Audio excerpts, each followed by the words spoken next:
which is a working class community in Houston, Texas. The Ryan Civic Club Association was founded in 1940. It is one of 6 in the Northside area, and it has done a whole lot of things since its creation. It has instilled a sense of pride in the youth, in the community, and it's part of who I am today. But the biggest thing, it was one man that changed my life. When you look at me today, you wouldn't know the scars that I have. I come from a family where alcoholism was a weekend thing, where fighting was a part of what happens on the weekend. But there was a man named Mr. Earl Henderson, who was a World War II veteran. He was a retired postman.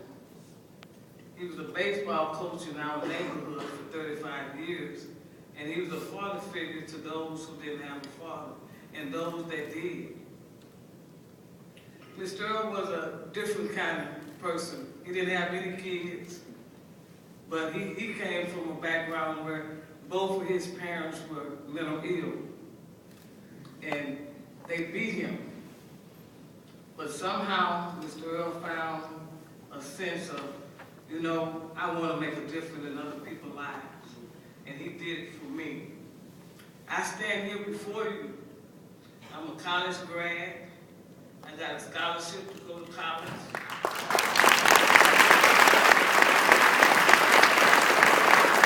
I'm a 3-time Super Bowl champ in football.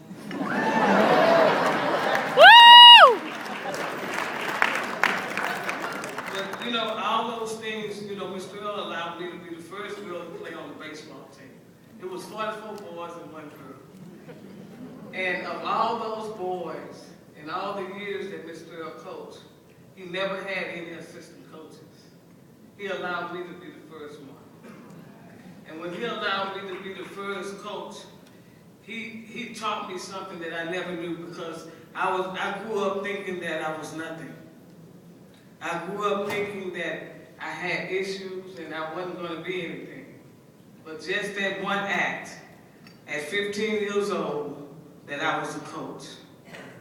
That's something that we need to realize when you go into these communities. Sometimes you go in these communities and you look at it and you might say, like if you were coming to my community, you would say that drug is the biggest issue. I beg to differ. Because the biggest issue is domestic violence in our neighborhood that's not been said. Another issue in my neighborhood is that the men are not being men. That the roles have switched. Even in your organization, look at how many women are in power. Lots. It's a positive thing, but it also has a negative aspect on our men, which are supposed to be leading us. So we have to find a way to be able to come back and do things, not only building houses, but building lives. And how you build lives is that you got to look deeper than the surface. You have to ask the right question. You got to put the right people where they need to be. It's not about money. It's not about a whole lot of people doing a whole lot of stuff. It was just me one day, was asked to go to an Avenue CDC meeting. I was the vice president, now president of my civic club. And I went there not knowing what to do, what it was about.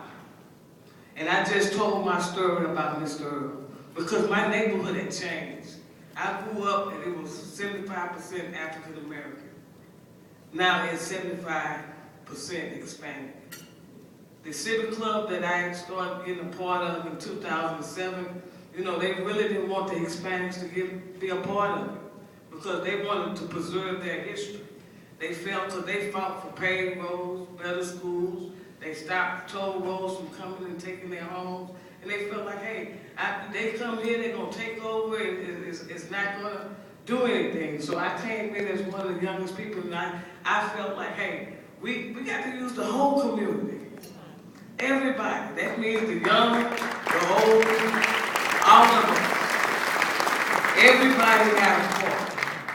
And once you do that, it makes a difference. So with Avenue CDC and LISC, we did a grant to kind of, because my hero was Mr. Earl, and it was a hero for everybody. And I felt like if we could get the community together to preserve not only the African American history that they had worked so hard and put it in form where they can know that it wasn't going to go away. Then also put Mr. Earl in a mirror that we can all see. And that kids will be able to do that mirror, so when they look at that 30 years later, they can say, I was a part of that. And that you'll change someone. So I was able to get the Hispanics to come in and do the mirror. I had the black kids cutting grass, doing whatever they needed to do to keep everything done. And then those kids felt like, hey, you know, this is worth doing. You look in this room, there's no young people. I know this is the money room, and I understand that. But we really need to start, because y'all are on your way out.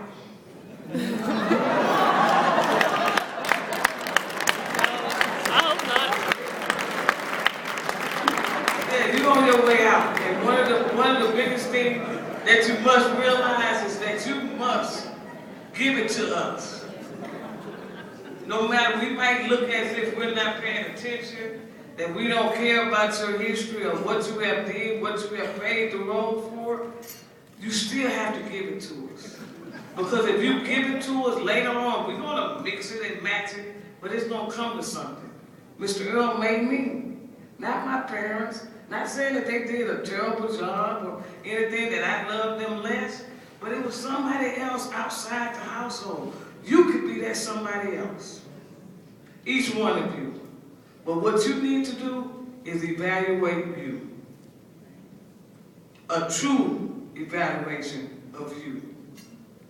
Or you just put money in, or you put yourself in there. Mm-hmm. And that's the deal.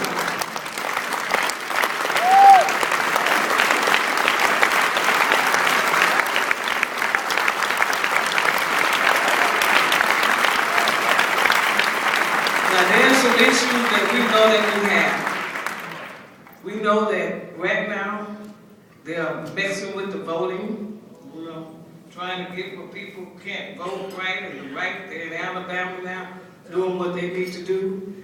Also, we have too many men that coming out of jail that don't want to go back, but there's no way of stopping them from going back. Because once you have a felony and you come home and you got 2 kids that you got to take care and you can't get a job because you had a drug case, you ain't killed nobody, you ain't did nothing, you ain't spent this time, but you can't get a job. So what do you want them to do? What do you want them to do? They gonna sell drugs. They gonna go right back. So we need to find some money that we can be able to help what needs to be helped. We need to start training our kids not at 25, but at 12, 13.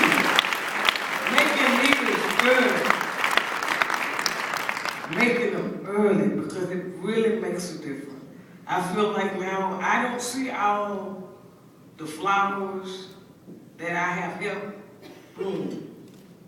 But I know some flowers out there. Right. But do you have some flowers? That's the key. Do you have some flowers? Because you're not going to see them out, but you know when you planted something. You know, stuff don't plant in a day. You plant it, it may take weeks, months, years to get it where it needs to be. But you need to start planting some seeds that can grow and that can help our neighborhood. Now we're at a point right now, and I'm going to close because I know I don't have the 6 minutes, but I know I probably passed it already. But For every place represented here today, it's like Obama said, it's time for a change. It really is. It's time for a change, but it's in a big way. It's not no small stuff. It really is the small stuff that we need to do. See, we get on top before, the top does not move until the bottom moves.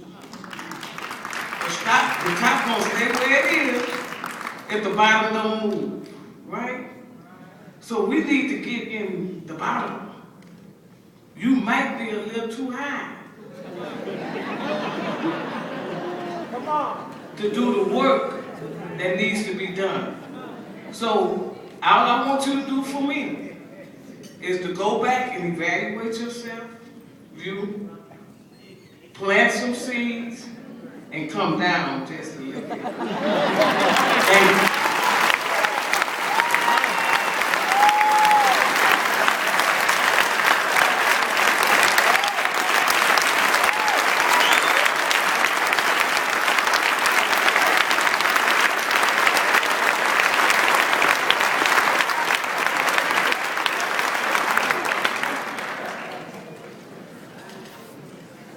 Thank you so much, Monique and Heidi.